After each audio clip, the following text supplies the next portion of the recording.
Guys, I appreciate you tuning in. This is Action with Genzio Media at Bitcoin 2024, and I'm so excited to have the opportunity to talk with Paul from Edge Wallet. I've had plenty of experience with Edge Wallet and talking to Paul, great speaker, so many things happening there, and I'm going to bring it back and actually say, Paul, are you excited to be here? Definitely excited to be here. The Bitcoin space has dramatically changed since I got into this space. I'm actually really curious what it's going to feel like. I haven't actually walked through the conference floor yet. Just been engrossed with interacting with people outside of the conference, meetings, side conversations and whatnot. But I'll definitely be hitting the floor. So I got another couple great days of the conference to go. So yeah, excited to be here. No, it is awesome, and it's so packed. It's so different than what I've seen in the past. It seems like it keeps almost doubling every year that, that the bull was here. You know what I mean? Because exactly. Whenever in the bear, things get a little bit more quiet, but you're not stopping because of the bear ever. You guys keep building, keep doing things in the space, right? Yeah, as I think the quote from one of the all-time OGs in the space, which was that the bear market bears fruit. You've heard that term? And it totally does. That is the time when we're able to build. It's quieter. You're not getting all the support calls. You're not getting all the asks, hey, integrate this shitcoin or that and this protocol. What's that? You get to actually sit back and go, okay, what do we want to build? How can we execute?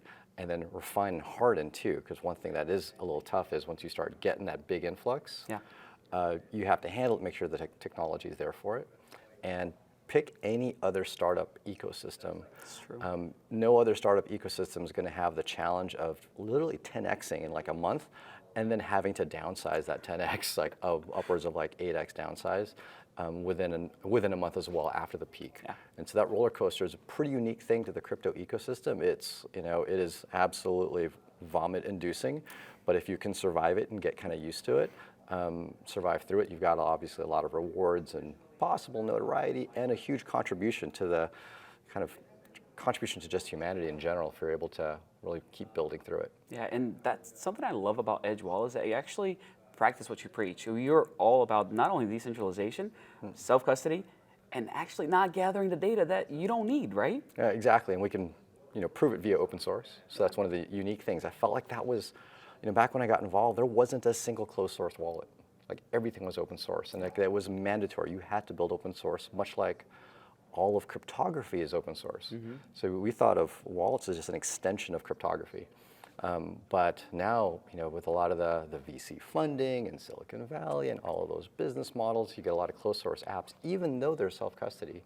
They fully track everything you do. Some even do KYC, at least at the phone number or email level, and aggregate data, potentially sell the data. They might say they don't, but you know how that goes.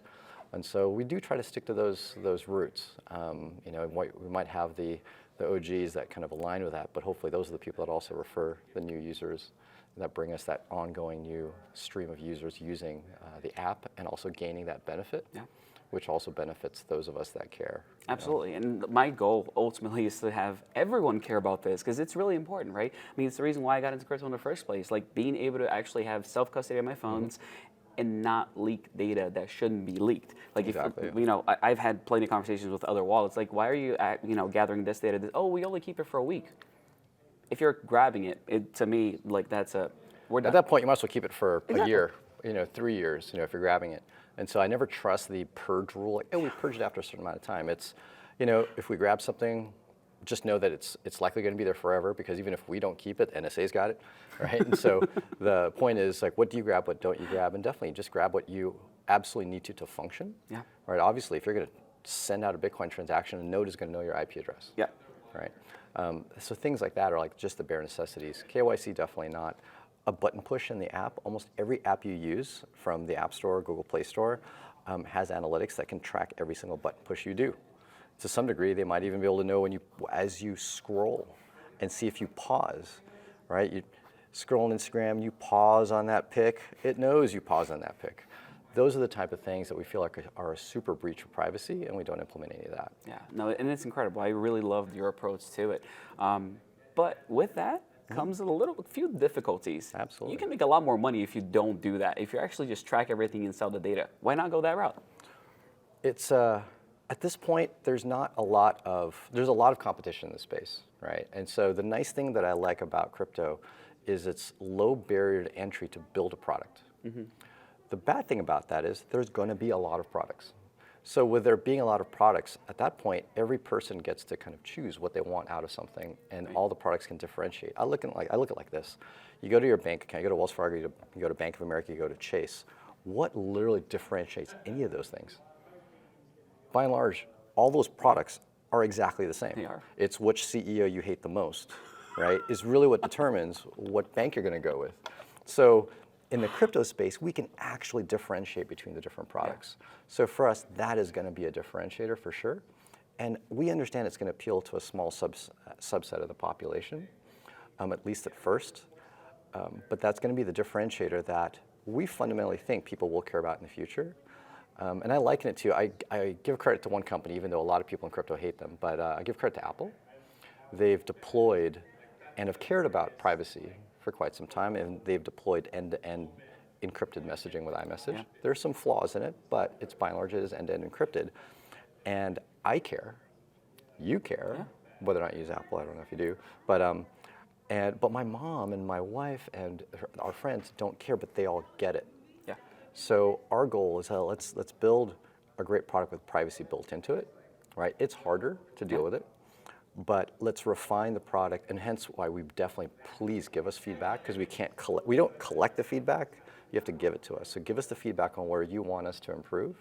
And from that, if we can build a better product and drive it into the masses that even don't care about the privacy, the autonomy, the self-custody, then all of us get to benefit. Because by and large, especially at a conference like this, where it seems like half of the sponsors are all about just number go up, who cares about self-custody, just make it an ETF, make governments hold it, blah, blah, blah. In that environment, it becomes even more critical, at least that the masses in number hold their own funds. Absolutely. And when we get that into people's hands that don't care about holding their own funds, all of us benefit from it. Oh yeah, absolutely. I mean, ultimately, it's exactly what you said, right? We want to get the people that care in it, yeah. And then hopefully that spreads more and more when people realize that is important. I don't know how it works. I don't know how it should work. It doesn't matter. But it works. Yeah, it works. I'll use it. Yeah. And Edge Wallet's been around for a little while. Like you're saying, yeah. like you're building, like you've been building. We've been building. So we're a rebrand and a rebuild of our original app, which launched in 2014. God, it's 10 years now. 2014, called Airbits. It was focused in pure Bitcoin. It was a pure Bitcoin app. Integrated payments with various merchant processors, had a merchant directory, which to this day some people ask us to bring back, hey, where can I spend my Bitcoin? Unfortunately, a lot of places that did take Bitcoin stopped taking Bitcoin. We all know about kind of like the block size wars and fees going up. And so we had to pivot. We realized that right now Bitcoin is a speculative asset, and a lot of the people at this conference feel that way as well. So we pivoted to enable people to buy, sell, and trade Bitcoin and, of course, many other cryptocurrencies. While I am just in my heart excited to see the day that Bitcoin and other crypto become utilitarian. They just become every day. We need to use them. We need to take out loans with them. We need to pay people with them. We still do the large transfer of values between nation states. Sure, they can do that. But the individual uses them. I still am waiting for that day. In the meantime, I'm not going to let our company die. You have to realize what the market wants and pivot for that. So our mission now is simply, let's take that retail investor that would have used a fully custodial Kraken, Coinbase, Binance, and move them off into 100% self-custody, but with all the same features, the same user experience. That's kind of the mission. Yeah, then I mean, the UX and UI definitely help that, because they don't even have to know they're not in an exchange. They just need to use the app. I mean, if you want to check it out, I mean, iOS, Android, I mean, just go check it out. I mean, it's Edge Wallet. You can't go wrong with it. The reviews are pretty good, and I should probably leave one later today. Oh, please. You too. Yeah, but do. Tell me the difference, right? Because I've been in the space for a while. I started mining back in 2012, and I understand what maxis used to be, and the narrative's changing. I feel like they're a little bit more accepting, as long as you understand that Bitcoin is a store of value that you ultimately bring your money back into. Well, you've been in it longer than I have then. Back in 2012, you remember, in a way, everyone was a Bitcoin maxi. Yeah. But what we didn't realize is everyone was a Bitcoin maxi for a different reason. True. And I think that's what, the bifurcation created, was the realization, I was into Bitcoin because of the store of value. I was into Bitcoin because I wanted censorship-resistant payments. I was into Bitcoin because I wanted borderless transactions and to be able to remit money. I was into Bitcoin because I made fast, cheap payments. And so those different factions, which by and large, the block size wars kind of created two different factions, started to split. And that's when the narrative started to change. And now we're seeing the narrative change again because the entire cryptocurrency industry, especially with the advent of Ethereum, started to open up many other use cases. So before is it payments to store of value? Payments, store of value. Now is it payments, store of value? Is it digital authentication, NFTs? Is it smart contracts? Is it DeFi?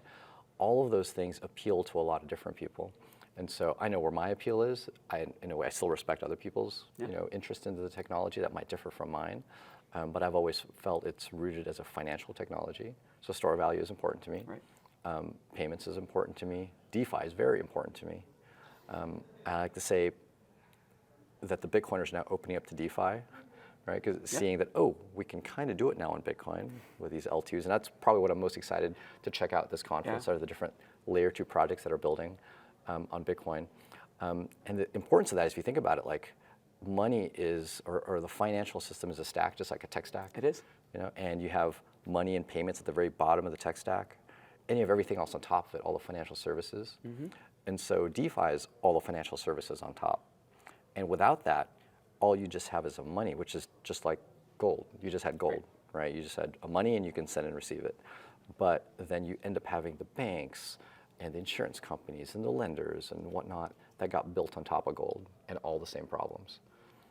With DeFi, we're able to replace those layers on top as well and still retain all that self-custody, autonomy, censorship resistance, global accessibility, all the buzzword things that we got excited about Bitcoin for from day one. Absolutely. We can get excited for the entire financial stack as opposed to just hold money and send. So we're going to see L2s on Edge Wallet? Is that what you're telling absolutely. me? We already have one sort of L2, because the L2s by and large haven't launched yet.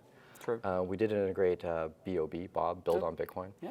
So it's kind of an EVM, but with kind of a Bitcoin focus. I think their goal is you're going to be able to pay for fees with Bitcoin, bridge Bitcoin right into it, but it's not quite there. So right now it's mostly an EVM L2 with Bitcoin in its future, and then we're having a close eye on a few other projects as well. Beautiful. But definitely the L2s will be coming to Edge, no doubt about it. I mean, L2s are the narrative right now. If you go upstairs, you're going to see that everywhere. There are multiple L2s for Bitcoin, and people are just excited about it. Like you said, I mean, it's that tech stack, right? Yeah. We've always had Bitcoin, but what are we doing with it? It's just exciting to see people build and actually do really cool things with it. And Edge comes along and it's like, hey, and you can actually, we're here. Yeah. You want to do all these things? We're already built for it, which is a great pivot, right? Like, you're ahead of the curve when it comes to Bitcoin, because now you have all those pieces ready to go once you start integrating all these L2s. Exactly. The average Bitcoin Maxi app wallet probably will have more difficulty integrating things like a bridge between Bitcoin and its L2 EVMs, the smart contracts, the DEXs, the Uniswap-ish clones and whatnot. We're snap of a finger ready to go. So that's what excites me. You know, while I'm very excited and respect a lot of the other chains and their attempts to optimize, improve cryptocurrency, and I still follow them and have some stake in them. Seeing Bitcoin succeed in these other use cases, which I really wanted from the day one, I think is important, and that's what I'm going to drive. I think at least the next year's focus on, see how it goes. L2s are challenging though. The UX of L2s is not ideal, and that's where I think other chains have a bit of an advantage if they can keep everything in one L1. Is still the better UX. No, absolutely, but I don't like those fees. Neither does anybody else, and the congestion, everything that comes along with it. So we'll see. We're figuring it out. We're figuring it out as we go, basically, is the way I look at it. That we are. I asked you this question backstage at Decentral. This is Miami. I think it was almost 3 years ago now. I can't make money with Edge Wallet. There's no token. Is that on purpose? Because we don't have a token. It's on purpose that we don't have a token, because I wouldn't know what the token would do. I'm all about projects launching tokens that actually make sense. Rune on Thorchain makes sense because that is the collateral asset that people bond in order to be a validator. I get that. I even get it for projects like Maker, where you need the token to help collateralize a stablecoin DAI, and I'm rattling. But there's not a use case for a utility coin for Edge, a for-profit company that builds a client-side app, not a protocol. And I think there's many companies that have launched tokens, and by and large, I think they're mostly garbage, right? And so, and that's coming from someone who supports hundreds of tokens in our app. So many of them are garbage. And so if it's not a good fit, I'm not just going to launch a token just to say we launched a token. Now, granted, we've thought about launching a DeFi protocol, right? And there's one that I think does not exist that we might launch. Okay. If we did that, that would need a token for its own governance and earning of rewards from the DeFi protocol, and we would launch it. I think that would make sense. Right. But for Edge as a company, for just a client-side app, there's no need for it. And that's why I like you. It's not about creating vaporware and just extracting value out of users. Yeah. You actually care about what you're building and the things that you're doing. So like, No, I'm exactly. I'm an Edge Wallet user because I love what they're doing and how they're doing it. So. Thank you very much. Thank you so much. So definitely send us any feedback you may have, including the fact that we're missing a token. That's feedback. Well, I asked the question because I want to know where your heart's at. Ultimately, Yeah. that's what this space is all about. It's about figuring out where people are aligned, and if you're aligned with the things that I believe in, I'm all for it, and I'm gonna scream at, from the mountaintop saying, hey, go check out Edge Wallet. They're doing some great things there. That's where my heart's at. But let me ask you, since we were features and everything that's happening there, is there any new developments, any new things coming to Edge Wallet that you want people to know about? Yeah. So probably the newest thing we just recently did is to address probably one of the biggest complaints from our user base, which I think is common across the crypto self-custody space, which is gas fees, right? And not so much that the fees are high or that they're low, it's just they're just there at all. And when I say they're just there, it's when I go to use a token, I got to pay gas. So one of the things we just launched in Edge is the ability to swap a token without gas. Wow. Right? You still pay a fee, but you pay the fee in the token you're swapping from. So now, because imagine you get onboarded into a wallet like Edge, and you buy, say, USDC, okay, and it receives into your wallet, and you're like, okay, I'm sitting on this, and I'm gonna go, oh, I want to buy some ETH now. You can't. Yeah, you don't because have ETH. you don't have ETH to buy ETH. And that is like the most foreign thing to an average TradFi, if I can call them that, right? Traditional finance, that doesn't exist. And so integrating, right now we integrated the 0x protocol to do gasless swaps. You can take USDC, you pay a fee in USDC, and you can receive ETH or other tokens. And that works across a few different EVM chains. I look forward to this coming to the Bitcoin L2s, and I'm sure it will. I'm sure it really will. Maybe the Bitcoiners won't like that because you want to pay Bitcoin fees, right? Well, at the end of the day, you're still paying the Bitcoin fees. You're still paying the ETH fees. Still rolling out. Yeah, it's still rolling out. So features like that are what we pay close attention to because, as I mentioned, our competition we don't see as being the kind of self-custody apps. It's the centralized apps. And when you're on a fully centralized app, like, say, a Kraken, a Coinbase, you don't deal with that. Yeah. Very right? true. You don't. If you can have USDC and absolutely nothing else, you could swap it. So it's really about looking for the technologies that allow self-custody to look and feel just like CeFi. Yeah. And so that was one of them, and we were excited to get that integrated and finally get that launched. It wasn't easy. It's a bit of a pain. Threw a few wrenches in our code base, but got it done, and excited to roll that one out. And you'll see a few more nuggets like that. And once again, it's our mission to try to get self-custody feel like CeFi, and through the end of the year, you'll see a few more little rollouts of similar manner. That's exciting. Where can people find Edge Wallet? More information, what's coming out? You guys on socials? Where can they, keep up with you guys? Yeah, easiest place, edge.app. Got a nice simple domain. From there you can find our socials. You can catch us on pretty much Twitter. I won't say X because Elon just recently asked people if he should rebrand it back to Twitter, and I said, hell yeah, and so did everyone else. So I'm gonna keep calling it Twitter, all right? So you can find us on Twitter. That's probably where we're most present. And as well as our website. And if you have any issues, questions, comments, you can also reach out to our team, support.edge.app. Beautiful. And we're open ears. We actually have real human beings that answer the phone and respond to email. I like to say we use AI, actual intelligence, to service our users. That's incredible. In sunny San Diego, right? In sunny San Diego, we actually also do, if you happen to be swinging through San Diego and are a Mint Premium member of Edge, which is, I think it's like 10, 15 bucks a month, you can actually get in-person support. So a few little benefits where you get kind of priority. We'll give you a much more extended period of time. We'll walk you through even things that are not Edge related. Maybe we'll help you with just the cryptocurrency space. Some people want to know how to claim airdrops and use DeFi protocols and take out loans. Our premium support basically lets us have the time to really walk you through a lot of crypto, right? And part of that is if you happen to be there, we'll literally hold your hand in using crypto with Edge and your laptop and whatever you need to do. You just saved me a lot of time. There's a lot of people that hit me up for that, so I'm going to tell them to sign up for sign up for Mint. There you go. That's a great plan. Exactly. Paul, thank you so much. Thanks this so has much been for an having me. amazing conversation, and we'll talk again. Yeah. We'll be sure to talk again. Let's do it. Hopefully we'll see you at the next conference. No, we'll be here for sure. Phenomenal. Thanks, guys. I really appreciate you guys staying tuned and checking out what's happening in Edge Wallet, and taking the time to learn about crypto and figure out how to navigate this whole space. We'll see you in the next one. Take care. Hey, what's up? But it's not something Genzio is afraid of. If you want to survive, you got to build a hive. We do not understand that we do not understand. Ladies and gentlemen. We're back at the Genzio Media House. Awesome. Well, thanks so much for joining us today.